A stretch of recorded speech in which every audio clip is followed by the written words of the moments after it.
Hello everybody. I think we would like to start if possible. Ladies and gentlemen, thank you very much for coming to NIA. For people online, thank you very much for being with us online again for our last TEXNH talk of the season, and that means the academic year. But of course, after the summer, we will resume with a new series, but we will stay with the same topic. So we will continue with aspects of economy related to crafting. It's a topic that deserves the attention, that is clearly of interest at the moment. So there is no reason to divert at this point with the new topic. Before I introduce the speaker and the discussant of today, I would like to mention that NIA will actually be closed in September and the first 3 weeks of October due to building work. So by the time you come back, the building will look sparkling brand new, or at least as much as possible. And therefore, we cannot hold any activities here. So that basically means that our TEXNH talk, rather than starting in September, will this time start at the very end of October with Professor Lorenz Ransdorp, an Aegean prehistorian, and he will talk on the 29th of October. We have provisionally a speaker for the 5th of November as well, so very close one after the other. But we need some confirmation first. We have our annual open lecture, and of course everybody is welcome for that, so bring your friends, colleagues as well, on the 12th of November. And then the last TEXNH talk will be on the 26th of November. So there's going to be quite a lot of craft activity going on in the short periods between, let's say, the opening of the Institute and closure for Christmas. So everybody is welcome, also online. And on this note, I would like to introduce our last speaker of the season. Dr. Natacha Massar, our speaker, studied archaeology and history at the Université Libre de Bruxelles and obtained also her PhD at the same university in 2001. She held the prestigious Alexander von Humboldt Fellowship at the University of Heidelberg in 2002. And after that, she took up another research fellowship funded by the FNRS at the ULB from 2002 to 2005. Since 2007, Natacha is the curator of Greek antiquities in the Royal Museum of Art and History in Brussels.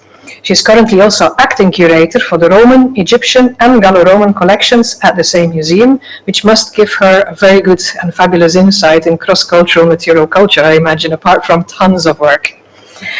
Natacha has co-curated several exhibitions, including a recent one combining contemporary creation and archaeology. So the interaction of the two fields together. And next to her curatorial work, she yearly organizes also handling sessions for the ULB students on pottery at the museum since 2008, where she also on occasion teaches some classes.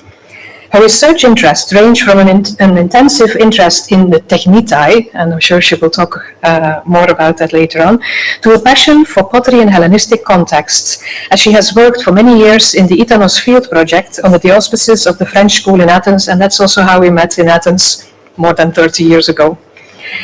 She has also worked at Passos in Greece and Alba Fukens in Italy. Next to numerous papers on crafting aspects, her 2005 monograph is called Soigner et servir, Histoire culturelle et sociale de la médecine grecque à l'époque hellénistique. Her research also includes Greek epigraphy, ancient medicine, from that title, Hellenistic monarchy and history, the crafts and economy of warfare, and she is also one of the co-organizers of this beautiful TEXNH series. I'm not very objective here. We will hear about her warfare work tonight.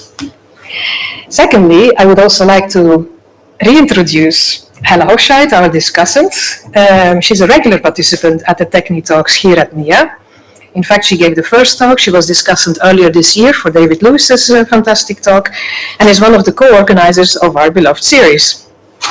She is assistant professor at the University of College Roosevelt, Utrecht University, and received her PhD on the topic of stone networks in the context of patrons, artisans, and traders working with stone and stone sculpture more specifically.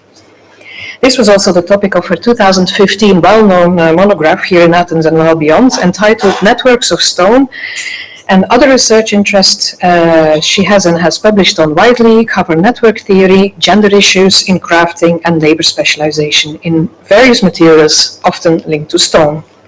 Since 2021, Helle runs also a project called Archaeology in the Classroom, which integrates archaeology and the school curriculum from a very young and tender age onwards. and for which he regularly collaborates with various schools, which I think is fantastic.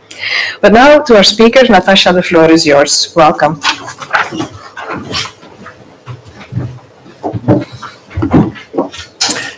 Thank you very much for the very kind introduction. I'm so happy to finally actually physically be at NIA for a TEXNH talk instead of following them religiously online.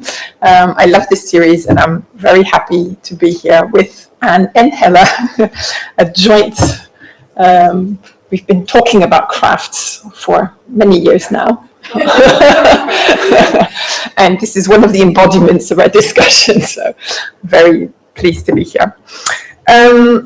My talk, there has been a recent surge of interest in war and the economy in the ancient Greek world. In this context, craftspeople are mentioned in relation with the building of ships for navies, but rather little is generally said of them, and they are not mentioned at all when it comes to the equipment of soldiers. I would like to start to remedy this, to address this issue here tonight. This is still a work in progress, so bear with me, and it's also quite speculative. The sources on this subject are very varied, from various places and times, ranging from Thucydides to the later Hellenistic period. I will try to make the most of them, but will be somewhat speculative, as I just mentioned, especially since I would like to look at numbers, and as you know, that's always a speculative issue in antiquity. I will focus on cities. Some of these issues are probably quite different if looked at from the king's perspective and what happens in kingdoms. But some of the anecdotes or texts I will mention do involve kings. I will start with a short presentation of the craftspeople involved in war preparations, war itself, the conduct of war, and the period after combat.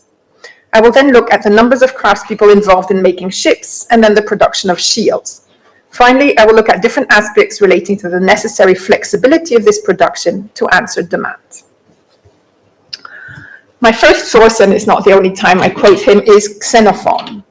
In Agesilaus, Agesilaus is in Ephesus. He's preparing to go to war, and he's rearming and re-equipping his army. And amongst other things, Xenophon tells us, for the market was full of arms and horses of all sorts on sale, and the coppersmiths, carpenters, workers in iron, cobblers, and painters were all busy making weapons of war, so that you might have thought that the city was really a war factory. And so here we have very many professions involved in the making of soldiers' equipment. And you can see examples of this on the screen. On the left, you have, of course, a hoplite, and the shield, which is something I will come back to, is made of wood. It probably has a leather facing and leather straps or metal straps. And the outward side is painted, which explains the painters. Here are some examples of painted shields. The one on the right I included is very late, but I found a wonderful real shield with the real ancient paint. At least some of it must be ancient. And when I discovered it, I was so pleased. I thought, I have to put this in my PowerPoint. So I'll go back to my hoplite. There's also, of course, bronze involved in the shield. There can be bronze around the edge, and there can be bronze facing. It depends on how it's made. The armor can be made of all sorts of different things, but includes textile, or can include textile, bronze, leather, and as you can see, ropes or threads. And the helmet, again, is composite. So very complex. Archers, of course, bows are very complex to make, and quivers and arrows are needed. You also have slings and slingshots. So complex, which involves many craftspeople in different specialties. From the later 4th century onwards, you have siege machines, which involve a whole sector of craftspeople. The teams are headed by what's called a mechanopoios, maker of machines. And the machines themselves are basically wood, but of course they involve all sorts of other elements, and they are very complicated to make and to maintain. Preparing for war also involves military defenses, so walls, garrisons, which means mostly constructions in stone, or if you're in a very big hurry, possibly in wood. So stone, but also if it's a garrison, there would be beams for the roofs, there would be tiles, there would be doors, there might be shutters, so stone, wood, tiles, all sorts of things. If you're talking about the Navy, and of course we are, there are the ships. Ships are complex things. Of course, the main element, and you'll have understood that it's the main element throughout, is wood, timber, and but then cloth, as you can see, sails are extremely important. Rope. Clark, who did his PhD on the Athenian Navy, calculated once that there were 500 meters of rope per ship. Bronze, and bronze is especially important for the ram, which you can see, of course, in the reconstruction, and on the model. There are a few rams that have been recovered, so we have some idea of how they were made and how much they weighed, and the best known and biggest one recovered is the athlete ram, which is probably for a quadrireme, not a trireme, and it weighs almost half a ton. It is also cast in one piece, so actually a technical feat, casting a ram. It must be really specialized bronze workers who make them. It's also both the most important and the most fragile point of the ship. And then ships and oars, there are 200 oars per ship, which is not negligible. Ships spend the winter under repair and dry out in ship sheds, which are, again, construction, the same thing, stone, wood, tiles. And I will not talk particularly about ship sheds, but if you're interested, Jari Pakanen has studied the number of man-hours necessary to build them, including specialized skill, unskilled workmen, etc. There's been a lot of work on ship sheds recently, which is really, really interesting. During campaigns, and I couldn't resist showing you this vase, which is a wonderful battle scene, there were technitai recruited specifically for military purpose. For the ships, there were what is often translated as officers, hyperitai in Greek, and they include the ship pilots, which you might not think is a techne, but it clearly is in the ancient sources. The olos player, who gives the rhythm and possibly orders to the rowers, and always a carpenter, the nopegos, who accompanies a ship for repairs when underway. Each navarchos had a seer with him. We don't know how many that means in total, but there was at least one seer per head of the army. This was the same for the land army, where also seers, there was a seer probably per strategos. We have no numbers, so this were not huge numbers, but they're important people. You can't go to war without them. There were also olos or trumpet players. Again, we have no idea of the numbers. How many soldiers per olos or trumpet player is, to my knowledge, not known. There was probably, if you could afford it, a doctor who accompanied the army, and there may have been extra doctors who privately accompanied the army in the baggage train. There's a Hippocratic corpus that says if you want to learn surgery, follow an army. From the later 4th century, of course, there is an engineer corps that accompanies the army, mechanopoios, and all the team or teams working underneath them. In large royal armies, this must have been a quite important contingent of people. But Thucydides already speaks of sort of an engineer, proto-engineer corps. He mentions them several times. They are the tektones and lithorgoi, so carpenters and builders. And they are necessary when you are besieging a city. You have to build a palisade, you might have to build walls, you might build earth ramps to breach the walls, you have to build ladders, you have to build rams. So there are all sorts of construction work going on even before we have these big siege machines. And then we also have, and I think I put a quote, yes, we have repair and maintenance going on. So Xenophon tells us that, and finally I shall take along those of an age for military service who are smiths and carpenters and cobblers or leather workers, in order that if anything is wanted in the army in the line of their trades, also we may not suffer for lack of it. And they shall be relieved of assignments to duty under arms, but they shall occupy the position assigned to them, and there apply their trades for pay at the order of whoever wishes their services.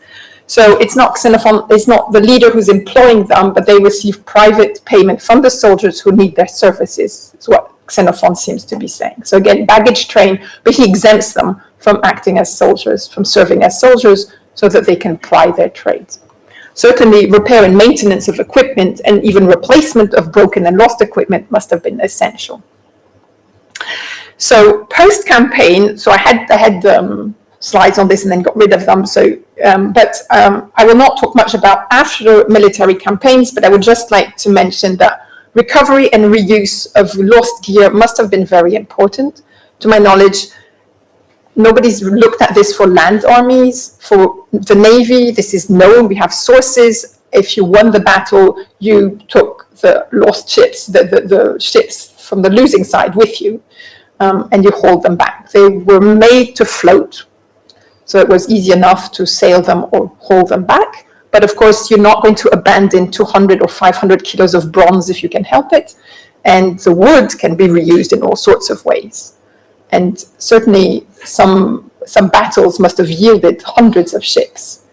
The other aspect that's post-campaign is commemoration, which is not an aspect that we think of often, but which is part of war, and which involves then a whole new set of craftspeople, that is poets, possibly in some cases anyway, sculptors, people who make stele, so it could be the same person as a sculptor, but not necessarily, inscribing on stone, painting, and so all sorts of other skills. The example I had meant to show you and then got rid of because my paper I thought was too long, but Anne told me I had a few extra minutes, so I will tell you about it, is a monument that commemorates the Battle of Actium that Augustus set up in what he then dubbed Nicopolis, which has been excavated quite recently, and which is a wonderful religious monument, in fact, which is a big altar, all sculpted. You might imagine something like the Arapakis, with a temenos, and the front of the temenos is decorated with the rams of 36 ships. And these are tetrares, or quadriremes, so half a ton of bronze each, so 18 tons of bronze, decorating the front of this monument. And William Morris, who co-published it, suggested, and I think perfectly rightly, that this is the Decate. Plutarch tells us that over the summer, basically, Augustus, well, he was not Augustus yet, Octavian, took 300 ships off the enemy. And so 36 rams is 10%. So a very wide variety of crafts, with some specific technici only employed at certain moments, like seers, doctors, aulos, players, or sculptors, but some necessary, at least for preparation and the war campaigns, woodcrafts, metal and leather, as well as stonework. I will make the picture a little bit more complex, because we tend to just say craftspeople. But what does that actually mean, and what does that involve? Doing craft work involves acquiring raw or processed materials, or both. I'm thinking the shield is often made of layers of wood glued together. You need the wood, then you need the glue. And some of which may require the work of other technici. So there may be a chain. The doctor may not make his own medicine. It may be a pharmacopolos who makes the medicine. Acquiring fuel if necessary. Acquiring water, which is almost always necessary. Having the right tools, which may also require the work of other technici. We know that the Dr. Galen in the 2nd century AD designed his own tools and had them made by somebody else, but of course he didn't do bronze work. But so this is a whole process. And then processing waste, which you might imagine might involve other craftspeople in a different way. The waste of woodworkers might go to the bronze workers. It also necessitates a workspace, and the size of the workspace will depend on the number of people involved, the work process, but also the size of the objects being made. If you're making daggers or if you're making shields, you don't need the same kind of space. A secure place to store materials and tools, and again, the space will vary considerably depending on what you're making. And finally, a secure place to store the objects produced if this is relevant. It isn't always. I will now look at the craftspeople, and here I will start with a remark. I will not distract you with my text, because I think it's important. The craftspeople we see mentioned in almost all our sources are the master craftspeople. They are the head of the workshop, the person who signs the contract, whether this be building accounts, honorific decrees, or signatures. we don't see the people working under them. We never do. And they can be skilled, they can be very skilled, they can be less skilled, they can be learning. And it's almost impossible to calculate how many because they must have varied considerably. But they are important, and if we are actually trying to evaluate the number of people involved in building a ship, in making a shield, in war preparations, then we have to take into account all these underlings who are working for the names we have. Even if it is totally artificial because then we'll count 2 or 3 or 1, but we have to write down and take notice that these people were there. So we have one extraordinary source for shipbuilding, which is this late from my point of view, papyrus, which dates from the first half of the 3rd century AD. It is the account for work on a ship, building a ship in Egypt, and it has the actual numbers day by day of nopegoi and sawyers involved in building a ship big enough to require scaffolding.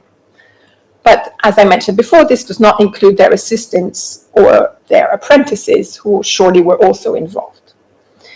So to summarize, and I haven't given you the end because the end just, well, also mentions taking down the scaffolding. I mean, it's quite repetitive, but it's extremely informative too.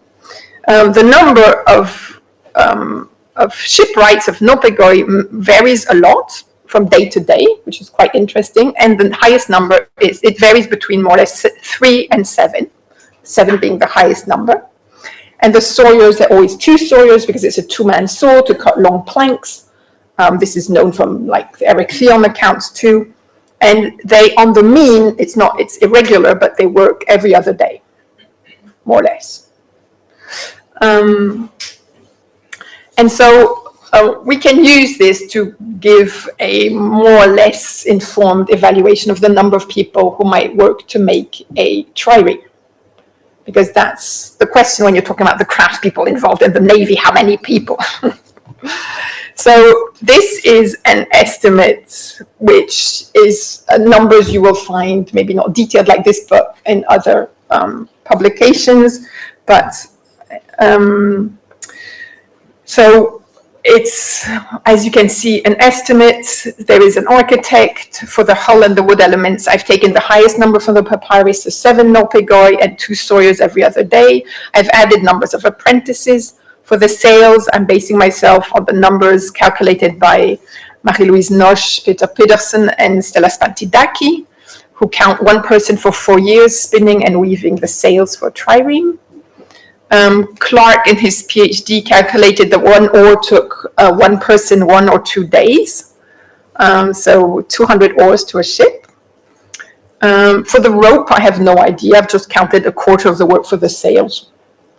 And for the ram and other metal elements, it's probably many people, but a short work time. So the ram is super important, but it would not take months. So that's 52 people. So I'm counting about 50. And I've estimated that they work for 6 months. We know the ships were built in the winter, and we know it's 1 architect per ship.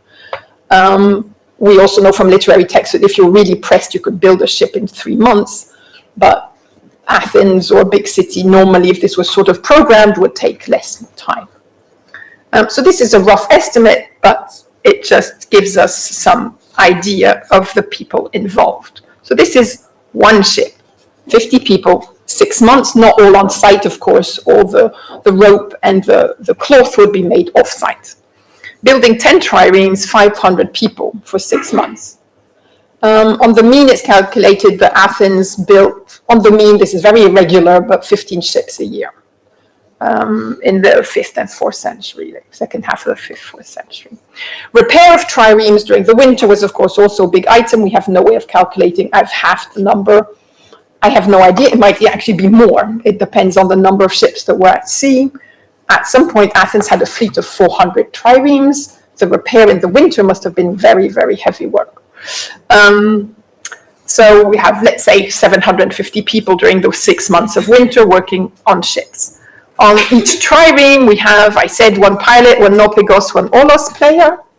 So 100 triremes at sea is 300 teknityle. So we could imagine that the nopegoi on the triremes are the nopegoi who worked in the winter on the ships. So we eliminate those 100, but we're still at 1,000 teknityle working in the part in the winter, part in the summer on triremes. And this is not a very big fleet. 100 ships is, Athens mostly had more than that. Athens had a quite big fleet, but other cities did too, and the kings had much bigger fleets.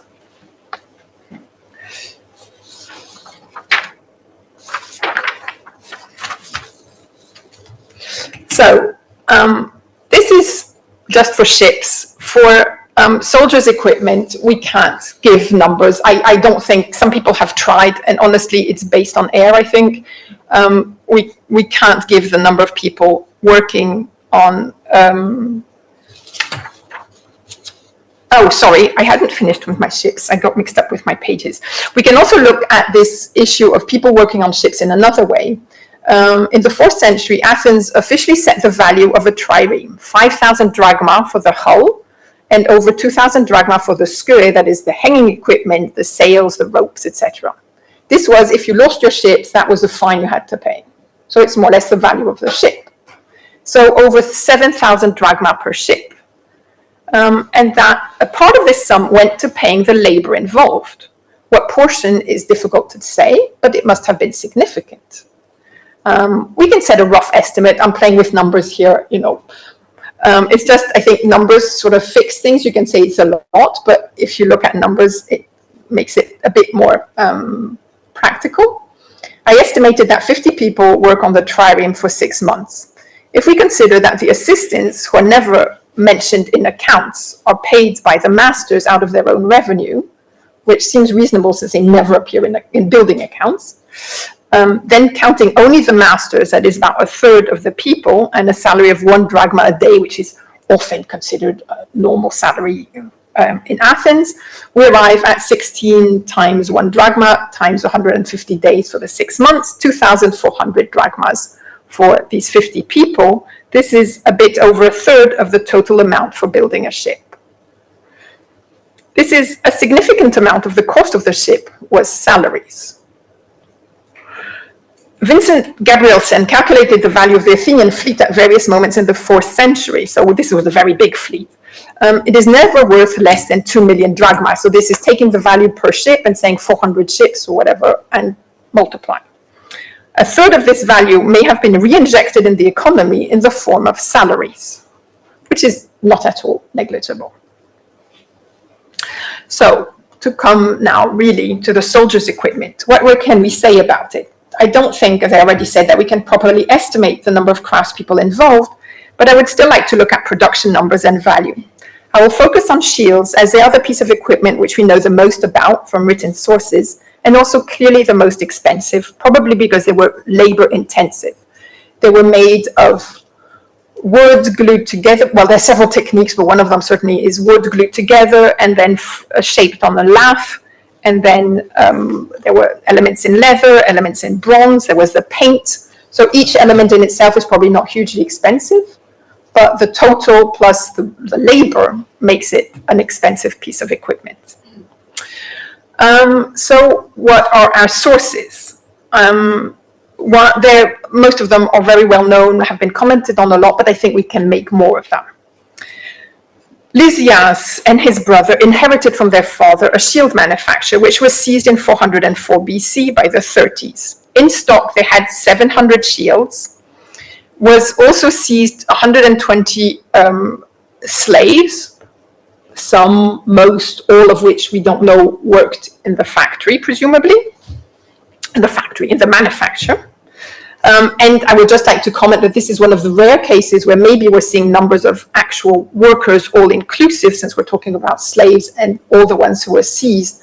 And so we can see the actual number of people involved in the manufacture rather than just the top 1 or 2 layers. Passion, the freedman, had a bank, so late 5th, early 4th century, had a bank and a shield manufacture. I always find this in itself quite interesting. These are the 2 things he invested in. is quite significant that the shield manufacture was important enough and brought enough revenue that it was worth his investment. At some point during the early 4th century, he gave 1,000 shields to the city of Athens. And in 362, after his death, his eldest son Apollodorus chose as his inheritance the shield manufacture in preference to the bank, as it had a steadier and safer income of 1 talent a year. So we have other sources mentioning gifts of shields, and they're always in similar numbers, never under 500. Diotimos and Charydemos in 338 BC, so after the Battle of Chaeronea, or in the context of the Battle of Chaeronea, gave 800 shields for soldiers who had been disarmed by the enemy. This is Demosthenes who tells us this. In 269, 8 BC, Kyme, the city of Kyme, asked Philetairos of Pergamon to buy 600 shields from him because he owned a shield manufacturer. So this must have been a royal shield manufacturer, so maybe a very large-sized one. Philetairos answered, we have the 3 decrees, it's wonderful. And he answers that the manufacturer has closed, but he still has 1,000 shields in stock, and he will give the 600 shields to Kyme. So this is extremely interesting. It was published by Manganaro in 2000, I think, this inscription. What I find noteworthy is that Kyme has the money to buy the shields, but seemingly doesn't have available the skills or the raw materials or both, or not enough skilled workmen to do this in time for the next war season. And so they ask Philetairos, they'll pay him, but they want to buy shields off him instead of producing them themselves. I'll come back to this. And around 220 BC, Sinope, the city of Sinope, fears the invasion of Mithridates and asks Rhodes to help it arm itself. And Rhodes, amongst other things, gives 1,000 panoplies. We don't know what that includes, but presumably shields, and 4 catapults with their artillerymen. So note the artillerymen, I'll come back to them. And this allows me to say something which I forgot to say, I think, at the beginning, that arming, we always think of offensive war when we talk about arming and preparing for war, but defensive war was equally important. And if you read the story of the siege of Rhodes, well, Rhodes armed, and everybody was working at making arms and armor and building up the defenses of the city. And we have various stories like this. We always think of offensive Athens, but all the cities that were offended by, that were attacked by Athens, had to prepare to build their walls, amongst other things. So in our sources, we have the mention of 3 probably large shield manufacturers, 2 in Athens, and 1 royal one in Pergamon. We also have mentioned several gifts of large numbers of shields, presumably always offered in reaction to a sudden need, a spike in demand. And the case of Diotimos and Charydemos is, I think, emblematic, because here we have the context. The soldiers were disarmed by the enemy, and they had to rearm them in a hurry, and they offered 800 shields. This means these people could easily acquire such a large amount of shields, probably because there were stocks of them. Something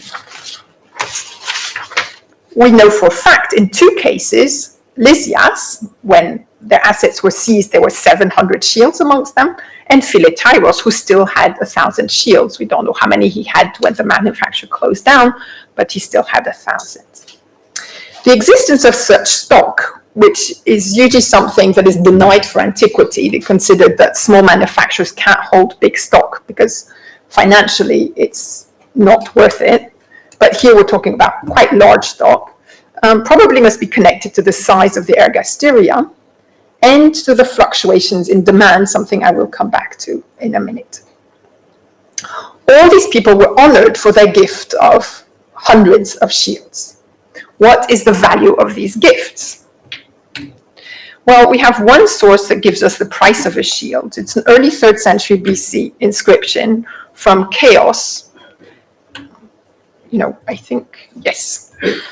In which arms and armor are given as prizes to ephebes, and the prices are mentioned, and the shield is worth 20 drachma. So I know we don't know which type of drachma. I know we are not exactly in the same period. I know we are in a different place, but I'm going to still play with numbers. If we use this number, which is the only one we have, the 1,000 shields given by Passion would be worth 20,000 drachma. So again, we have another question mark, because the 20 drachmas, is this manufacturing value or retail value? So of course the 20,000 drachma, is that the value, is that what the city would pay to buy them, or the price that Passion paid to have them manufactured? I mean, his output. But let's keep 20,000 drachma. If you remember, the value of one trireme is 7,000 drachma, so 1,000 shields is almost 3 triremes. So not at all a negligible gift. To continue with these calculations, Passion's manufacturer brought in an income of 1 talent, 6,000 drachma. So we don't quite know if, depending on how people phrase it, but is this income the rent paid by the person who actually supervised the manufacture of shields, or is it actually profit from the sale of the shields? We don't know this. But be this as it may, if we keep the calculation simple, let's say he makes a profit of 6 drachma per shield, sold at 20 drachma, which is enormous. He would have to sell 1,000 shields a year to make this kind of income.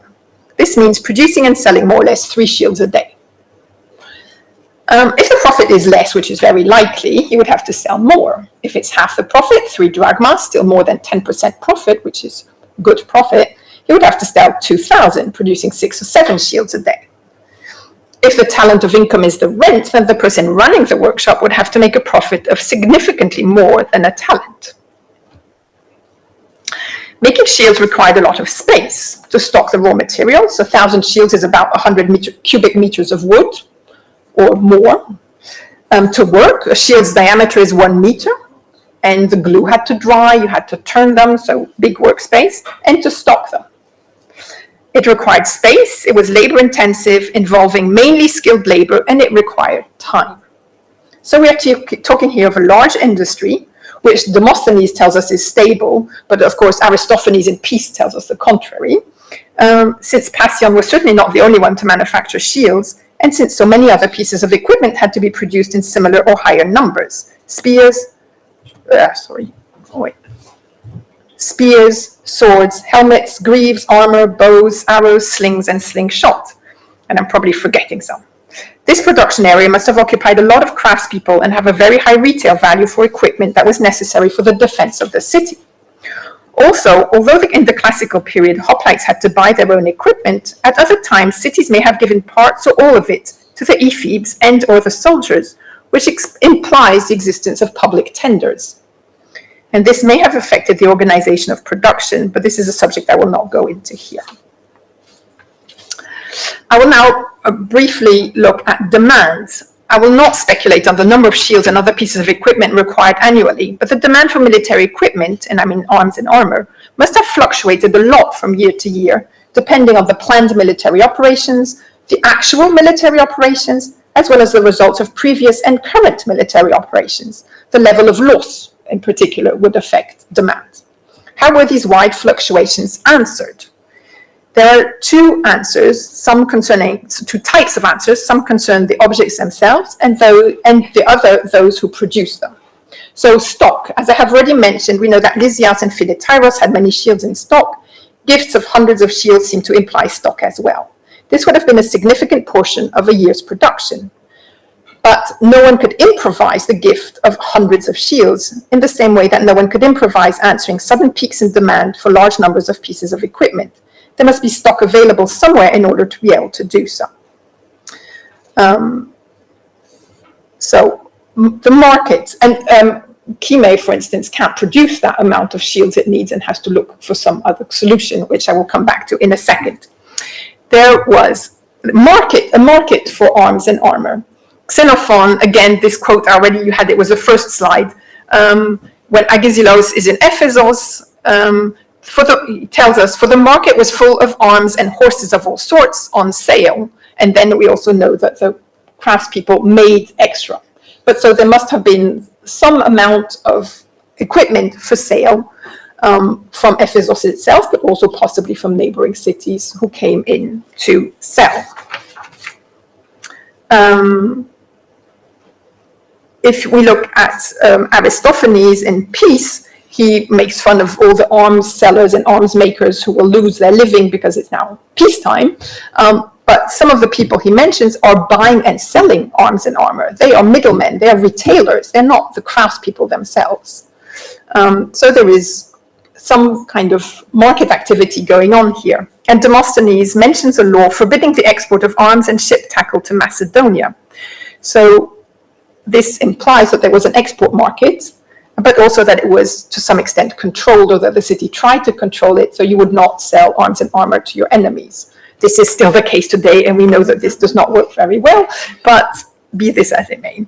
I think there's probably more evidence. This is not something I've looked into that much, but it's definitely worth looking into more. Third point is outsourcing. This is a very ugly modern word, but that is what Kyme did. Kyme needed shields, had the money but not the resources, and so asked Philetaros to provide them. Well, we know this to be the case also for ships. Kings who wanted to build navies in a hurry could ask various cities to each produce part of the navy they wanted to build up, and we have several cases of this. My second point concerns craftspeople and the recruitment of craftspeople.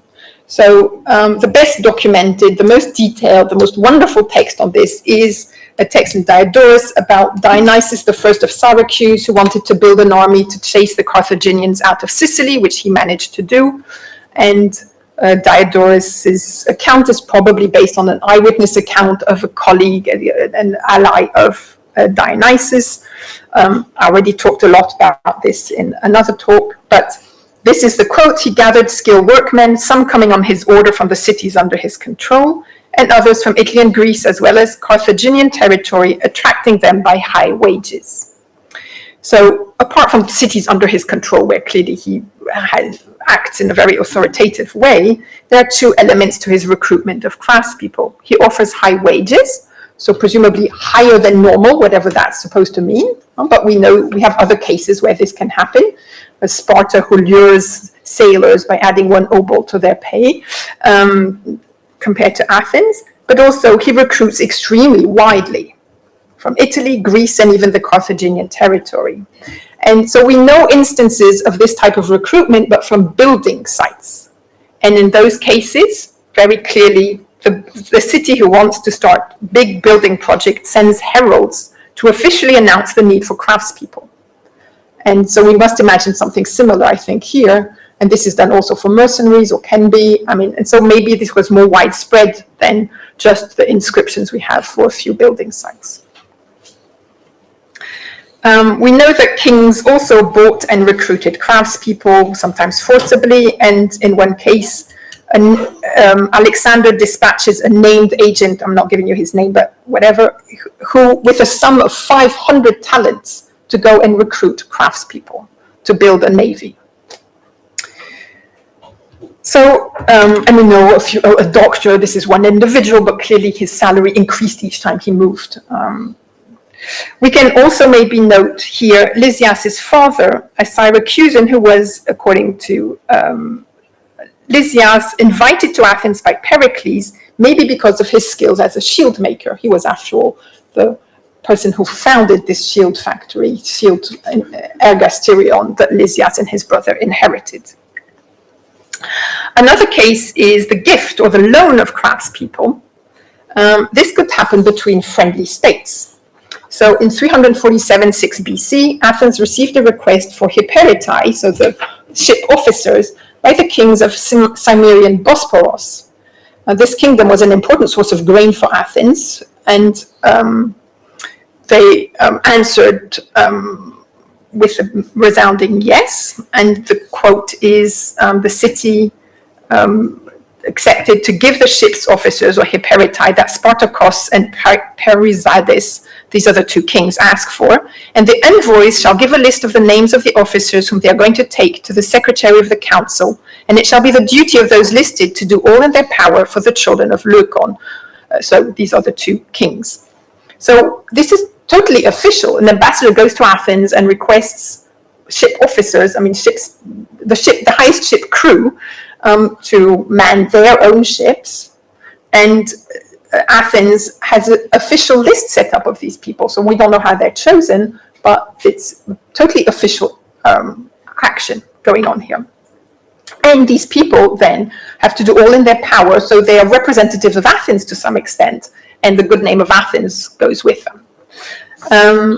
In 227-6 BC, Rhodes there was a big earthquake that destroyed or damaged the harbor of Rhodes and big part of its navy, and all the kings gave it resources to help rebuild. Ptolemy III, amongst all the other things he gave Rhodes, gave them, or lent them probably rather, 100 oikodomoi, so builders, and 350 helpers. And he also gave them 14 talents a year for their salaries. So I calculated it's about half a drachma each a day, which is not a very high salary, and may have been complemented by Rhodes, but this is definitely a resource being given to another state to help them. The Attalids, as is now well known, when they offered large constructions to other cities, like the Stoa of Attalos here in Athens, also sent their craftspeople to build them, because the techniques are Pergamenian and not local. Catapults, we saw a case where Rhodes sends catapults to Sinope with the people who know how to work them. This is normal. We have other cases, epigraphic occurrences. Gifts of catapults are normally done with the people who know how to use them. So there's also a transfer of skill. It's not just a transfer of objects. And the most the best documented case is Cohen doctors. We have several decrees for doctors from Kos, so as 4 doctors from Kos, yes. So the city who wants to recruit a Cohen doctor sends an ambassador to Kos, asks the assembly to choose a doctor for them, the assembly chooses them, and then sends them abroad for a certain number of years. The best documented case is Hermias, who spent 5 years in Crete when the cities of Gortyna and Knossos were at war. So we are in the warlike context, we are in a military context, but I was very pleased to put these things together. I've been working on the doctors for decades, but to connect them to the practice for other technitae. So there is skilled craftspeople are a precious commodity which can be shared with other states. But they are more than an inanimate commodity. They are people, and so they also bring pride to their city and share in more than just giving a shield or giving a person is not the same thing. To conclude, war was and is very expensive. But as John Davies wrote almost 25 years ago, not exactly about what I'm saying, but this spending resulted, at least in part, in a redistribution of resource rather than a destruction of resource. I hope to have clearly shown here this evening how the huge defense expenses of a city were in fact partially directly re-injected in the economy in the form of salaries or tenders. In a large city like Athens, which was constantly at war during long periods, state military spending supported hundreds or more probably thousands of skilled and unskilled workers. Indeed, it helped build the experience and hone the skills of many specialized craftspeople.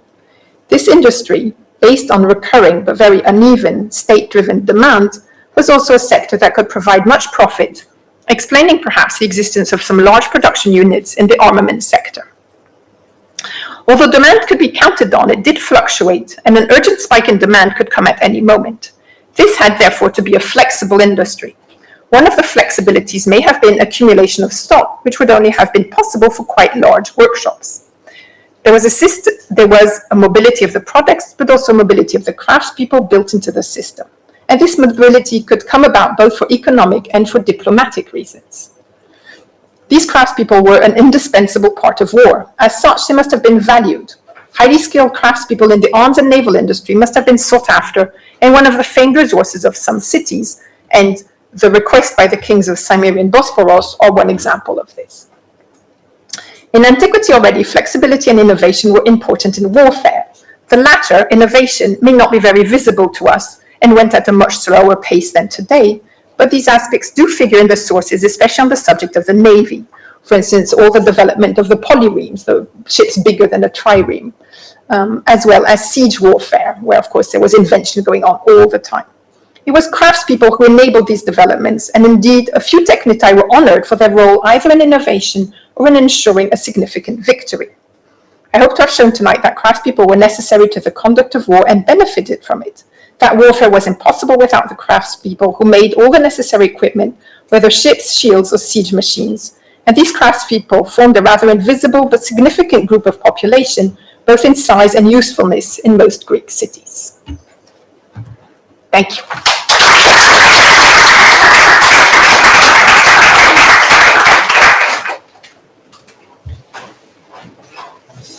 Right, thank you. Is this working? Is this okay back there? Yeah, okay. Sorry? Even now? Okay. Thank you very much, Natacha. That was very almost overwhelming to realize how much it actually takes to equip fleets, because you read these things and just, for instance, you think, oh yeah, they equip the fleet, oh, and then they build a new one. That's a lot of work, and then you pass on, right? But this really drove home how complex and complicated and wide-ranging the consequences of such activities are. So, that said, I have a question, but I thought I would get some questions from the audience first. Anybody? Yes.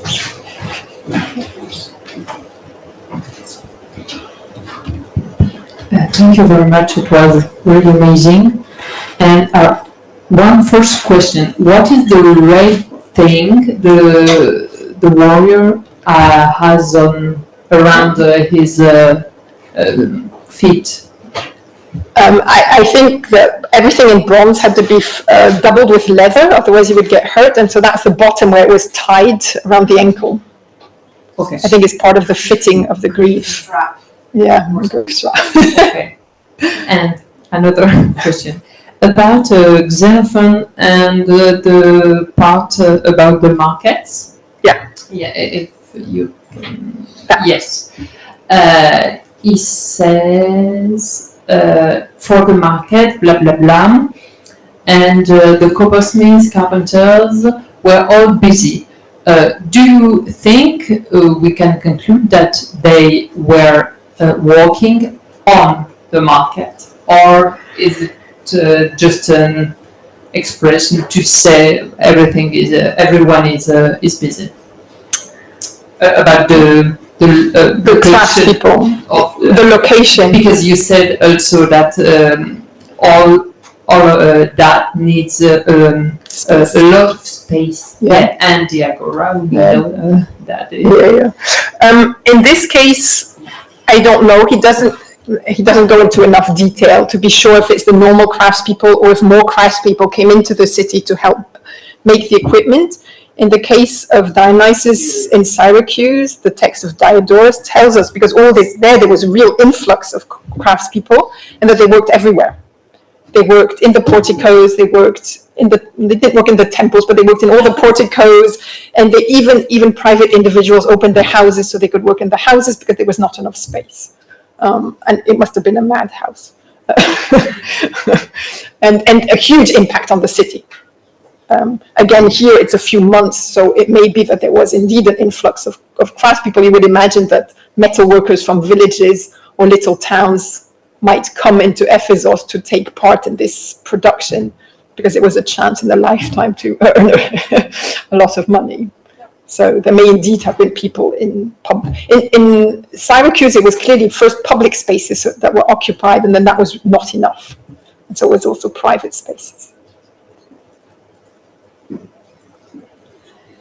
Thanks a lot, Natacha, for a wonderful talk. I'm really happy that we could attend this. I have a question in relation to what you were saying about some people who were more permanently, or let's say full-time working for warfare equipment tools, or let's say the warfare industry, and some people who were doing it more on a part-time basis or more temporarily, like the seers and the doctors. So what were they doing when they were traveling with the armies? What were they doing if they were not doing that kind of job? Because I can't imagine that there were people allowed to be idle. The seers and doctors, so the ones relating to the strategoi and would have been publicly employed and year long. So, and they were, who exactly they treated and if they were paid extra for this or not, we don't know. But the seers are complicated. There's there's not that much information, despite the fact they were so important. There's one decree, fragmentary decree in Athens for a seer from Française, who seems to be publicly employed. On the other hand, sources tend to say that there was a very close connection between the strategos and his seer. And so who chose the seer, how he was chosen, is not at all clear.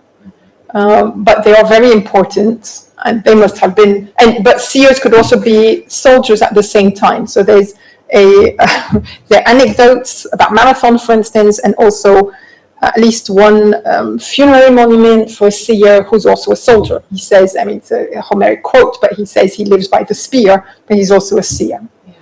Yeah. And to show their importance, the Lysander, who was the Spartan Navakos, who beat the Athenians, it was the last battle of the Peloponnesian War. He beat them at sea, the Battle of Aios Potamos. He set up a monument in Delphi. I would think also with a Decate, but that's another problem. And he is, the first row is a series of gods, him being crowned by Poseidon, to his right his seer, to the right of the seer his pilot, the pilot of his ship, and then a herald. And then all the other people of the other Navarchoi of his fleet. I mean, this is incredible monuments. But so, yeah, the doctors were hired for war. This is obvious, and there were always enough people who were sick. Sick was one of the risks because of bad water, and of course wounds. But they were, I think, constantly busy. I wouldn't worry about them not being busy. The seers fought too, seemingly. Yeah, I was sort of hoping that this was going to be the answer in the line that they would indeed also double out or double up as soldiers or other activities within the system, let's say. And I would imagine that probably some of the craftspeople were also doubling up as soldiers while at the job. Another question I had was the gifts of shields. When I looked at the number, it's between 500 and 1,000 every single time, and it sort of focuses around the 600. What is it about that number? Is there any suggestion that there is a specific reason why there, and not, for example, I don't know, 200, 300 or 1,500 or so? I have no idea. I haven't looked into it, but clearly the gift of 800 shields must have been for a section of the army. So it's not related to specific numbers of soldiers to... It may be, but I don't know how much. I haven't looked into it. Okay. It's a good question, but I haven't looked into it. Thanks a lot. Then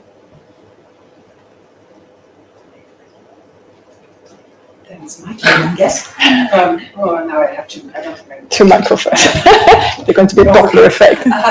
So my first question was about what you said with regard to estimating the people working below the master level. There is, I think, in the École accounts, a couple of examples of a master who is referred to with his ides, and this used to be interpreted as children, sons, and now it's more commonly interpreted as slaves.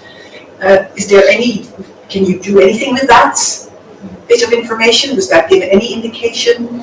Yeah, I meant to check the number of people involved in that. It's very interesting. It's 5 or 6. Yeah. Because that's why the discussion has moved to slaves, because then the father would have to have underage sons, 5 of them, who were all old enough to help building the École, which is... Yeah, so I'd like to write on this.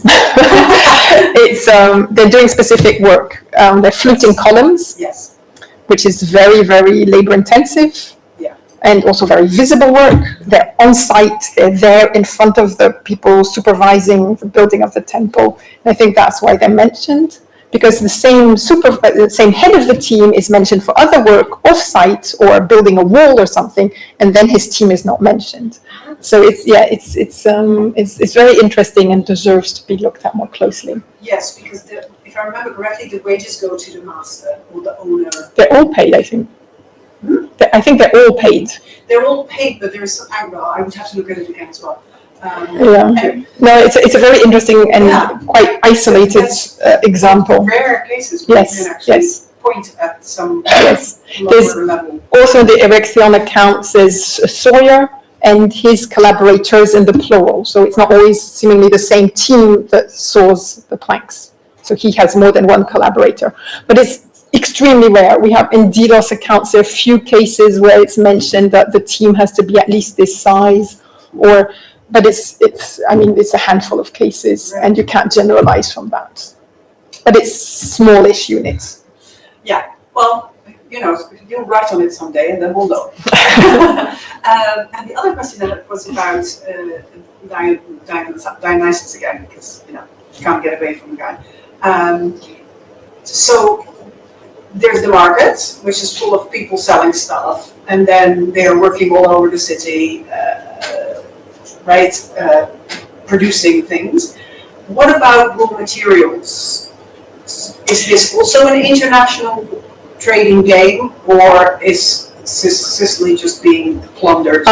There's a whole. So clearly, Dionysus prepared this for the timber in particular. It's always the timber that's mentioned because building ships requires tons of timber, and so he had treaties with populations in southern Italy to acquire timber there. He sent his own hilotomoi, his own woodcutters there, and the ships to go and get the timber and bring it back to Sicily. He had prepared all this in advance, so there's already 6 months or a year's work. Yes, and Athens had agreements, treaties with the Macedonians for the wood, the timber for the ships, and also for the oars, because it's also huge amounts of wood and very specific, because it has to be long enough. It's one piece of wood, so I assume. So wood is very much an issue, and is also mentioned for the kings. They must have had teams of woodcutters. I was sure I saw somewhere a team of woodcutters that had been assassinated while, ambushed while cutting wood for an army, but I couldn't find the quote again. But anyway, there was quite a large number. But so the armies must have had troops of woodcutters, basically. They were using them all the time. And so timber is mentioned very regularly, but where the bronze comes from is my question. And so when Ptolemy III gives material to Rhodes, the bronze he gives is in the form of bronze coin, which is fascinating. And it's really clearly in the series that the list of material for rebuilding ships. The coins are on the list. Yes. As a raw material. Yes. That's fascinating. And there was an enormous ship built for Hieron II, I think, and there in Athens, the two materials mentioned also, so timber always, but the rope also. The rope was also, in that case, he mentions it, the origin of the rope. So this was an international trade and very controlled, because it was a very important resource. I wonder when that started. Early, as early as they could do it. They need to be policing the seas to be able to control it. Right. So they need the fleet before they can start controlling it. So it's a bit 5th century. Probably. No questions. If everybody is. I have one. Oh, okay. Yes. Thank you for your very informative lecture. I'm not a specialist in this field myself. I mainly work on Citra. And I was wondering, with regard to the detailed numbers and figures you give and the estimations, whether there's something of a comparison possible to make with other places and cultures. How far is this unique for Athens or for Greece? Can you elaborate a bit on that? Yeah, for ship sheds and actually building industry, the numbers that are usually given are based on numbers from the 18th century. It's Janet Delane who I think started this mostly for Antiquity. She worked on, the Caracalla baths, and she was one of the first to estimate man days for the works. And this is based on Italian, mostly, sources of the 18th century, considering that construction work has not changed that much over the centuries. The problem is that for ships, for arms and armor, this is even regional. The ships maybe not, but so it's difficult to use this type of source for these elements. And as far as I can tell, nobody has, certainly. Also, the way they're constructed, like Venice would be, you would think, okay, but you can't do a comparison a direct comparison with Venice. And even like building shields, I don't know how many articles on how shields were made in antiquity. We have very few remains. So the comparison is very difficult. Just as a piece of information, I'm aware of a couple of people who have done numbers of, let's say, numbers of amounts of wood resources for building ships for the islands of Samos and another Greek island, I don't remember the name of the second island, based on data from the 18th, and that corresponds of course with what Janet Elaine is doing, because we're looking at pre-industrial societies here. So the use and the cutting of wood is not done by machine but by hand as it was done in the past. And that has been published recently by people like Française and a few others. But I can provide at least Natacha with the references, or with you as well over here, on that sort of information. Yeah, that would be very interesting. But that's all I'm aware of until now. And I think in relation to building, indeed, Janet Elaine is for Antiquity the person to refer to. Yeah, and Yahi Pakenen. Yeah, exactly. And then they basically use a lot of building manuals by people like Hurst and so on, which date to 1806, 1905, these kind of books. And more recently has also been used the comparison to the work done by people in the New World, Abrams and people that look at, Maya, Inca, and the related architecture, anything in the world. To come back to ships just briefly, so the papyrus I showed was published by Lucien Casson, and he remarks there that the way that ships were built in antiquity was you made the outside first and then put in the frame, and later on in the West this was done the other way. You first build the frame, and so there, of course, the comparison is problematic because the way of building the ship is not the same, and so that also limits comparisons. Thank you both. I think maybe the only way in which it would be interesting to look at a comparison with, for example, with Venice, is the way in which the craft and all its subsidiary crafts was controlled by the state. So in terms of how that was arranged, because it's very impressive in Venice, if you look into the shipbuilding. Oh yes. They have a lot of information about it on the site. Yeah, there've been several publications on this, and this is absolutely. Yeah. Why not? Never receive regulation. One issue, of course, is the connection between military ships and commercial ships, and the shipbuilding, how different it was or not, and people, how specialized they were. I mean, it's just in terms of the process and what there was adaptation of the ships. I mean, this must have been relatively slow, and we see only small details about this. But for instance, we hear that the Cretians adapted their ships to better resist ramming by the Athenian ships. We, of course, see the ships grow in size. There must have been differences per city, so they were adapted, but this we hardly see. We don't have the ships, we don't have any triremes because they floated. There's the story of the measurements moving from Solonic foot to later, in which period they shifted at one point to another foot length, which influenced the... Yeah, and we see the ship sheds change size, which implies that the ships changed size, but I mean, it's very indirect evidence, but there was an evolution of the ship, so there were people specialized in it. But these must have been the architects rather than the actual Lepegor. No questions? Another one. And you may have mentioned it, and I'm sorry if I didn't hear it, but you have shown us a lot of examples where workshops, the owners of the workshops were private people. Does the state own workshops? Do we have sources about? There were rural workshops, certainly, but cities. Yeah. But they're like all the shipyards they're paying for. So it must have been, I mean, it depends what you call city-owned, you know, because they're paying this, I mean, they're choosing the people, or at least choosing the architects, who then presumably choose their teams, and they're paying the salaries, paying the raw materials. They must have been built on state land, so that's not state-owned. I mean, what more do you want? Yeah, for the ship.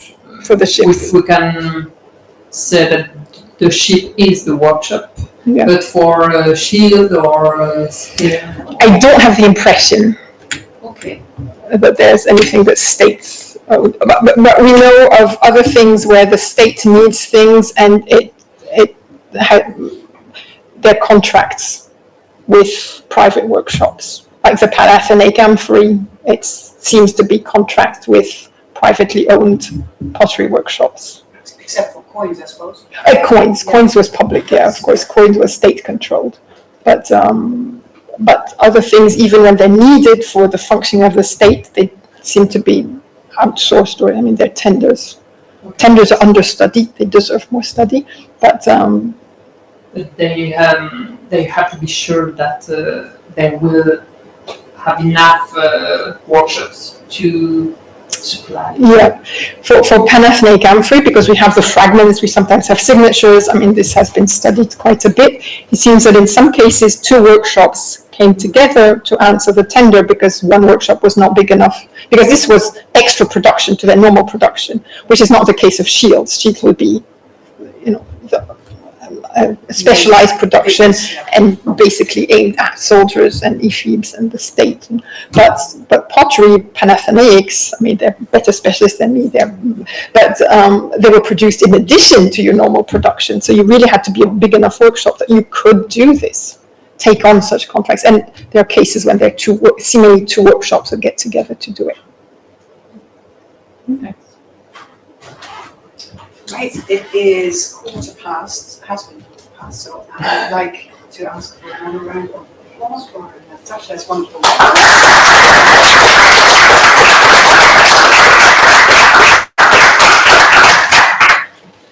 Natacha, indeed, thank you. Yes, here. Indeed, thank you very much, Natacha, for your talk. This is wonderful. If anyone still has a question or a comment or something they want to discuss with Natacha or anyone of the audience, please come and join us for a glass of wine upstairs, as usual. And for the people online, thank you very much for joining us. And I wish everybody a wonderful upcoming summer season, whether it's work or holidays. And thank you for being here. Thank you.